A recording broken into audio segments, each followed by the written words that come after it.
You're watching PEGRI TV, Rhode Island's public access channel.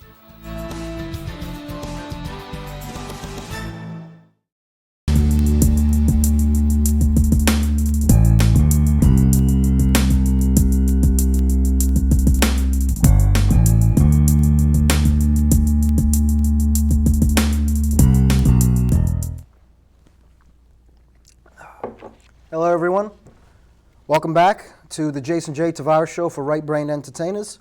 My guest today is Miss Susan B. Kahn. She's the writer of Sue's Strategies.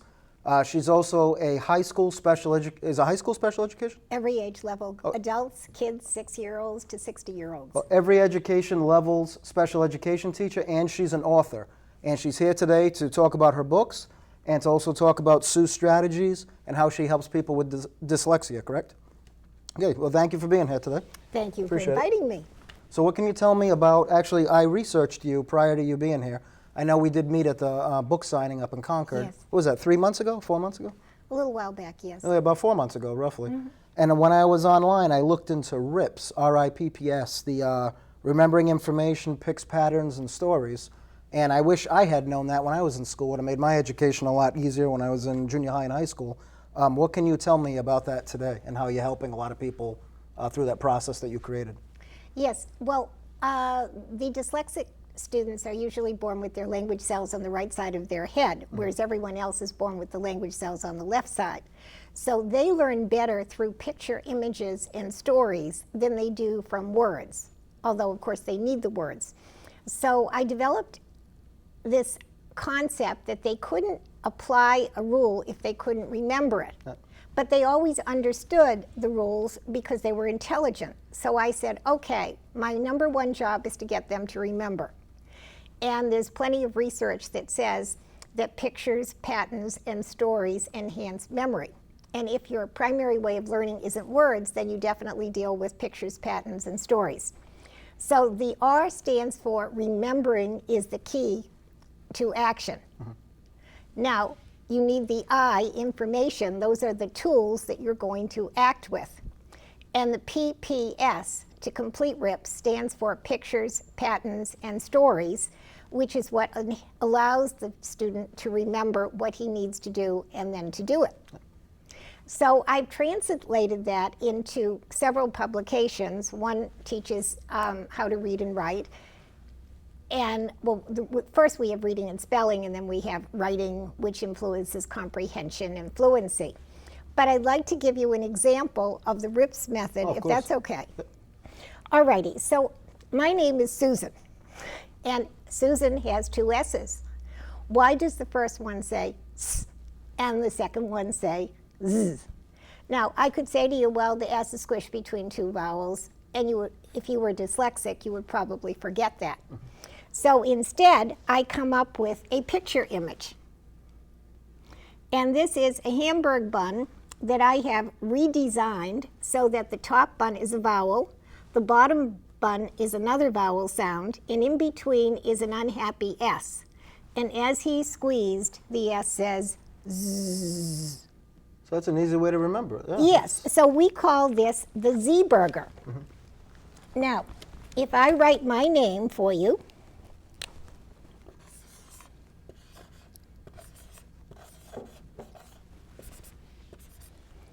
you can see that in Susan, the second S came between 2 vowels. Therefore, it had to say Z. Now, normally, a picture is very helpful, but it works even better if you follow it up with a story. So I write tiny little stories that I hope are easy to remember. And I give the students a choice. Would you like to spell with sunny S or smelly Z? And then I tell them the story. Z smells awful and everyone knows it. At school, the teacher places Z first or last to reduce complaints. In words, Z usually begins or ends because that way he's not next to so many other students. So Z might begin a word like zebra, zigzags to 0. But most of the time, if you hear a Z inside a word, it's definitely an S between two vowels. Think about a Visa card. That S came between the I and the A. Think about the word disease. There are two S's and they're both scattered between vowels. So I am using the picture image, the pattern of vowel S, vowel equals Z, and the story about smelly Z to teach that vowel S, vowel will make a Z sound, and that helps students read, because most students who do not have a photographic memory, meaning in their brain is a little camera that just snapshots a word and remembers it forever. Yep. I was born like that. I had no trouble. But my son, who was severely dyslexic, couldn't remember anything. So he needed this type of phonetic instruction in order to sound out words. And of course, he reads well enough that he's earned an MBA now. Wow. So the system has been tested for 100 years. It was developed originally by Dr. Orton. And what I've done that's different is I have simplified the words, added picture images, added patterns and stories in order to accelerate learning to read and spell. Now, what about people from other countries? They could probably use that as well, right? Oh, yes, definitely, yes. Foreigners like it a lot. That would be a big help, because a lot of people, they're trying to sound words out they've never said before. This explanation makes it a lot easier. Oh, much easier. And after we teach the sounds that the letters make, we teach people the only two rules that control syllable division. Mm-hmm. There's a third rule that works 1% of the time. So if you just learn the two major rules, which I call share and 3/4, it's pretty simple. So that then the students can read words the way musicians read music. They do it by scanning the music and seeing what the distance is between lines and spaces, and they do it a measure at a time.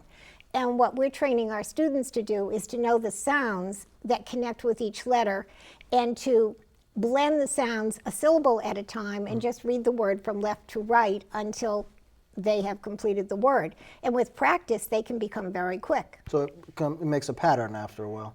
Oh, yes. After a while, it becomes automatic. Their brain will process the syllable division and the sound so quickly they won't even know what they're doing. That's automaticity, and the goal is automaticity. Now, how long did it take you to put not just writing this, but the ideas themselves together prior to even writing? How long did that take? Well, I spent 40 years teaching. I've been a public school teacher, and I've worked for Mass Rehab Commission in a private practice, and I've worked at home in a private practice. So I have taught all age levels for a very, very long time, and I knew exactly what worked. I just needed the time to write the books. I don't know, how long did the book take to write after you already had all the...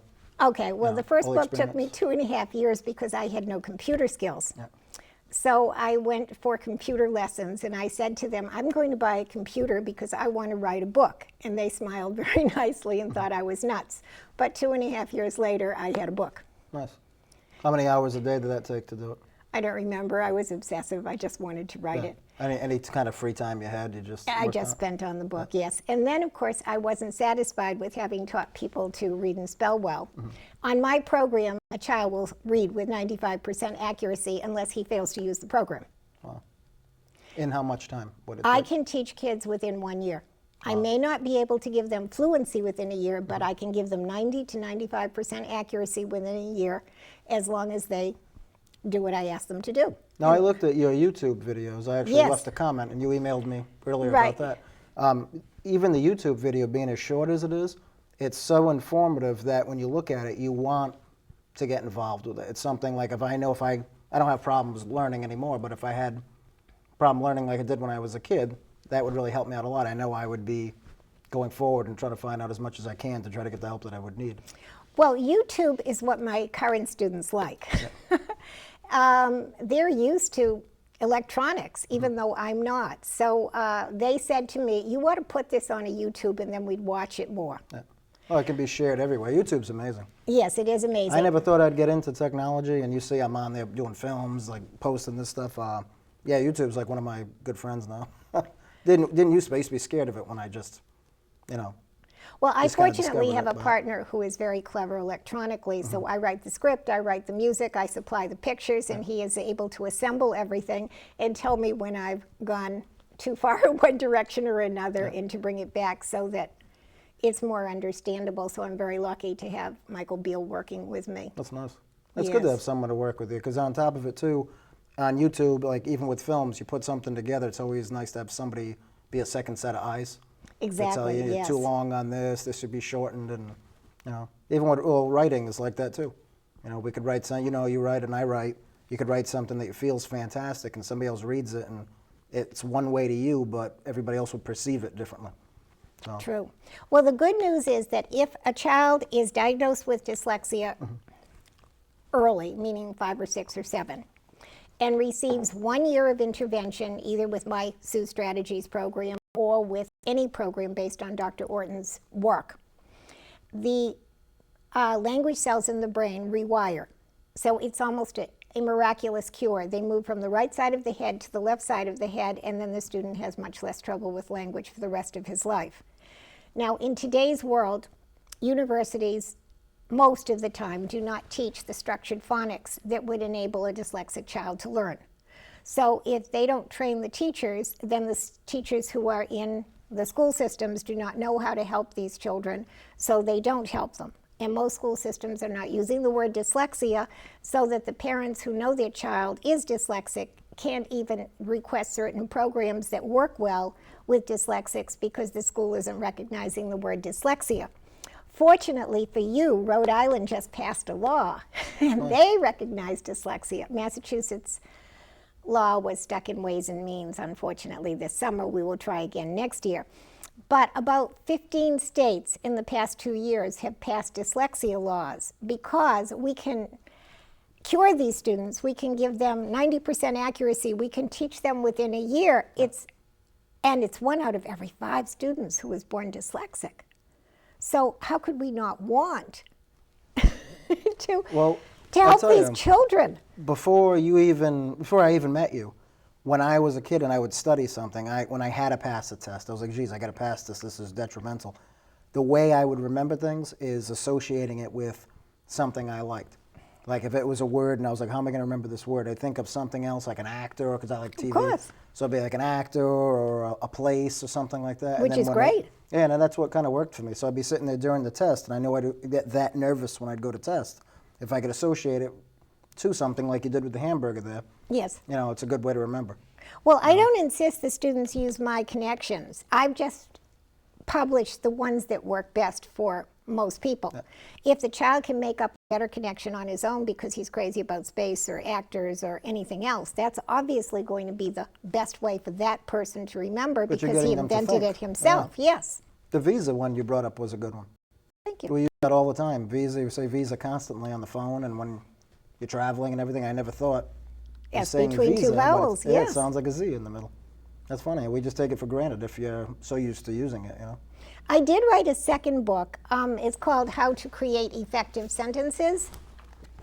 And that's because the first book, The Best Reading Spelling Method, teaches you how to read the words and spell the words. Mm-hmm.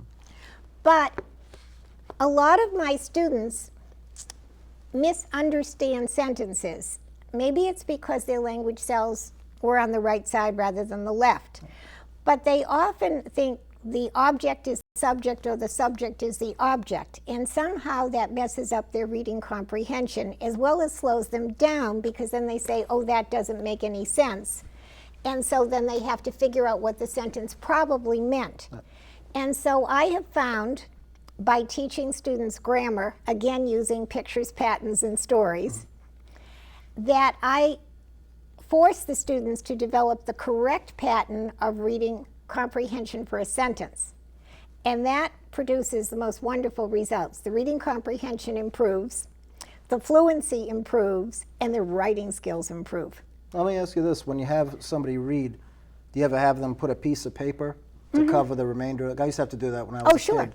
Yeah, that's a tracking problem, and some people have that for life. I had cataract surgery, so now I like to put my finger under the line. But yes, it's always easier to cover up everything on the page except for the line you're reading if tracking is the problem. Because then you get too far ahead and you don't even know what you read 5 sentences before. Yeah, and then someone, I don't know who owns the reading helper business, but someone has come out with a strip which is about 1 inch wide, and there's a little plastic center in the middle which is just about the right size for most lines of print, and then the top and bottom above the plastic strip You just slide are it down. opaque. So you just push this down the page and you see only one line at a time. nice. That's very helpful for They people probably made who a have fortune tracking off of that, problems. something that simple. You know? Yeah.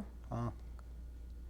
So the main thing is that this is a very hopeful time when the United States is waking up to the fact that if we just pass the laws and force universities to teach the structured phonics based on the Orton-Gillingham system, whether that be mine or someone else's, that then teachers will be hired in the public schools who will know how to help students with dyslexia.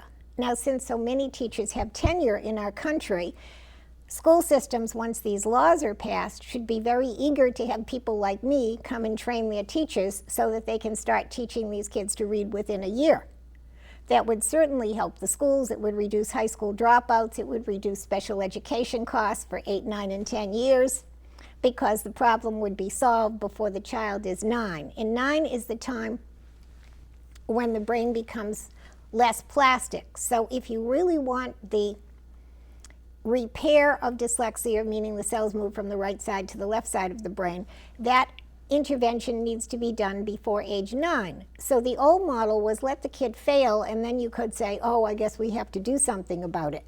What our new laws are trying to suggest is that you must find out if the child is dyslexic at age 5 or 6 so that you can have the time to practice the cure before the child is 9. And then families are happier, there's less bullying and teasing, and there are less terrible things that happen down the line. Because if a child cannot support himself because of his poor language skills or his lack of learning, then sometimes that individual turns to crime or drugs or becomes depressed, and that's a drain on society. And we can avoid all of that if the only issue is dyslexia, because dyslexia is one of the few disabilities that we can fix right now, right here. And I'm urging all school systems, all states, everybody to jump on the bandwagon and say, we know how to help these children, the 1 in 5 who are dyslexic. Let's all join forces. Now, do you feel that this, And help. you were saying going into the schools and training the teachers that are already teaching? Yes. I mean, it's just my suggestion, just an idea. What if you could get into the colleges and teach the teachers prior to getting out of college? That way, I love it. Yeah, they're already getting Yes, like I a would segment really on like dyslexia. that. And when they go to the schools, they're already trained in it, so they can identify it in the classroom. Yes, right now I have approached a few universities and they've said that's not our philosophy. We don't want courses on phonics. What about the schools you graduated from? Did you Both check of them with have those? turned me down, yes. Really? And you're alumni too. I'm an alumni, and I have fussed, and I have argued, and I have not managed to be accepted. I've offered to teach for free if they would just allow me to even lecture occasionally with their education students, and they want none of it. So that's why I'm so active with Decoding Dyslexia, International Dyslexia Association, Learning Disabilities of America, Council for Exceptional Children, International Literacy Association, because we need everyone's help to move the government, to move the universities, and eventually to affect the teachers who will train the children. So now with this show, as you know, the name of the show, the Jason J. Tavares Show for Right-Brained Entertainers. As you can see everything here, it's kind of I like know the that. creative It's side and nice. stuff. The right brain, for people out there that don't know, right-brained is the artistic side, right? Yes. So and drawing, also acting, mathematical and mathematical. engineering, and definitely computer talented like Steve Jobs. And what would the left be now? Left would be more test-taking and... Well, the left is kind of like myself. Yeah. I'm wonderful with language, any language. And I'm very good at following directions in sequence, which is not necessarily the way the right brain processes the world. So that would be left, because that's definitely not me. Yes. I see directions. So I'm like, they "Ah." would say she's a sequential language-based learner. Tell her what to do, and she'll just go through the drill, and she'll pass in a completed assignment, or she'll finish the job you've requested her to do, and everything will be fine. The right brain thinker is more creative and operates differently.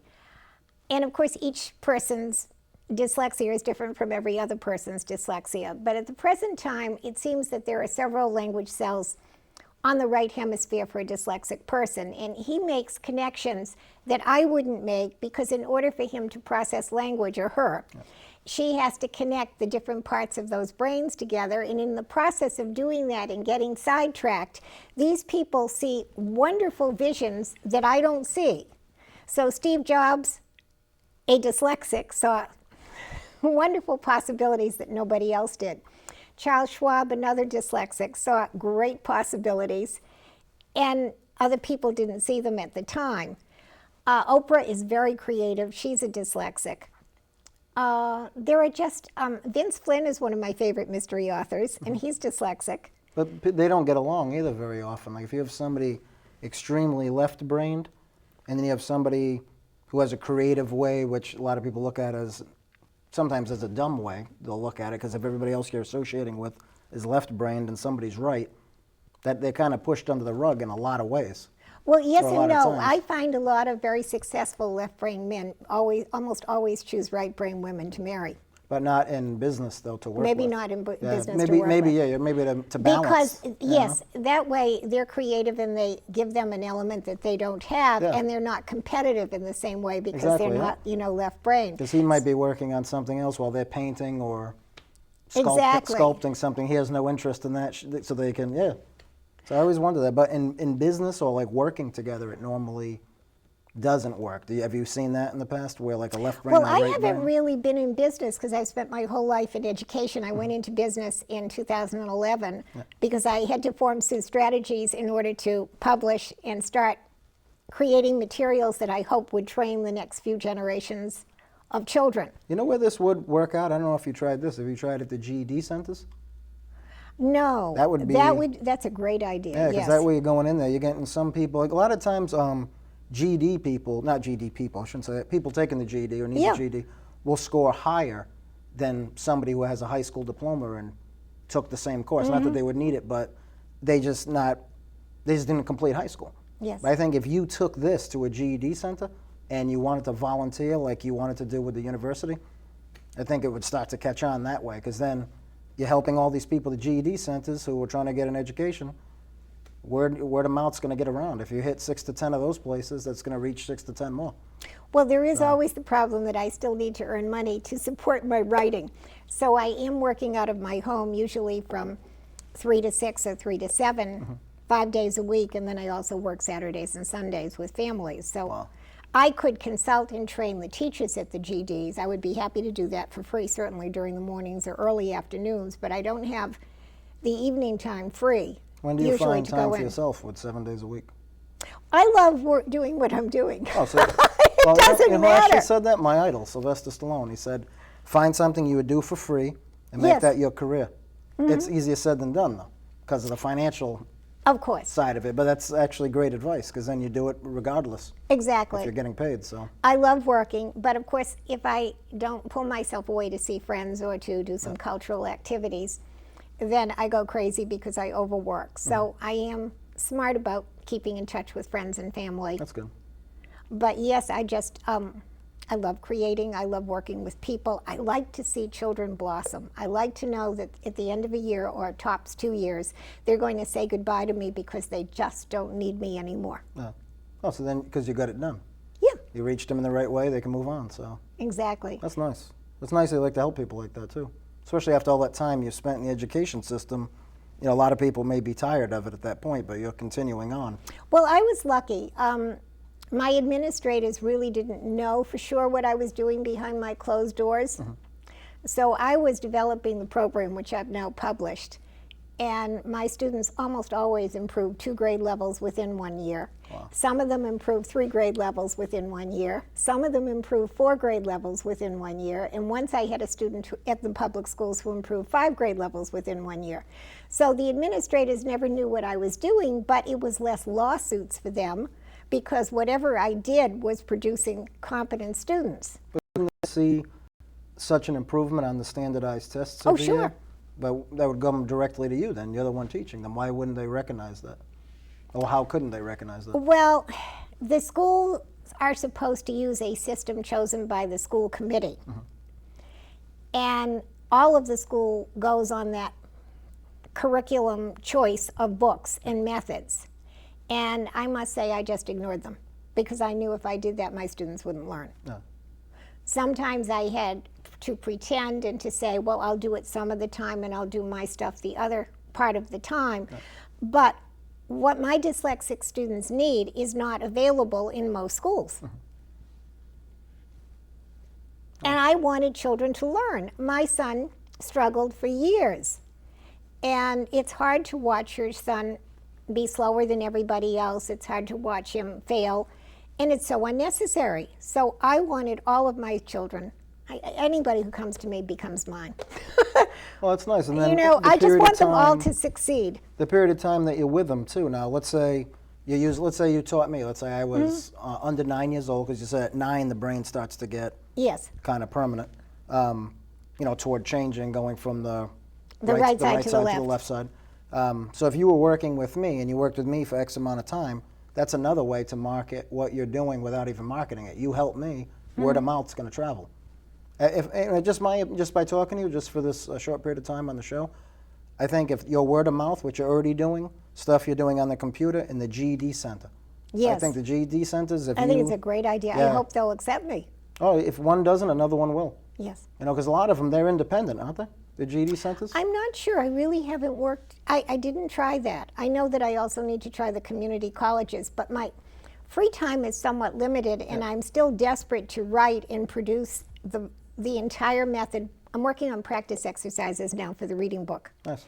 And I'm hoping within the next 6 months to publish a beginner set of practice exercises, an intermediate and an advanced. I've just about finished the beginner set right now. Well, whatever you're doing, put it on my Facebook page if you want. Oh, thank you. You can always post it on there, or if you'd like me to comment on anything that you're doing, and I can share it as well to help you out. And then I started another book, and that was last Christmas, but then I became involved in legislation and had no time. Yep. But I'd like to write a 50-page manual for engineers, because the engineering professors are always complaining that their brilliant students don't write clearly. Mm-hmm. So I thought I could write something on tips for engineers, and I thought that would be fun. So I did about 10 pages, and then all of my free time was taken up either with teaching or with legislating. When that new book comes out, the engineering one, you have to come back on the show. Okay. Thank you very much for being here today. Thank I appreciate you it. so much. Anything you'd like to say? We have about 2 minutes to go. Anything you'd like to add? Yes. Dyslexic children and dyslexic adults can all learn to read with 90% accuracy. Make sure you find someone to help you with the structured phonics that you need to succeed. And I've written the books if you want to track me. Nice. Thank you again for being here. Today we had Miss Susan B. Kahn with Sue's Strategies. We had a great show today. Thank you for coming out. I greatly appreciate it. We'll see you again soon. Thank you so much. I really enjoyed our chat, and I love your suggestions, and I'll follow up on them. Awesome. That sounds great. And we have email contact, too, so we'll be keeping in touch. Tune in for the Jason J. Tavares Show for right-brained entertainers. Next month, my guest will be, I can't tell you, it's always a surprise. You'll see when you tune in. Check me out, Jason J. Tavares. My email goes across the screen.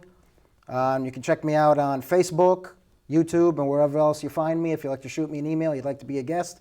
Always looking for writers, directors, producers, actors, sculptors, any type of artist, any type of right-brained person, like Miss Susan B. Kahn, who's here today with Sue's Strategies. Always welcome. See you soon.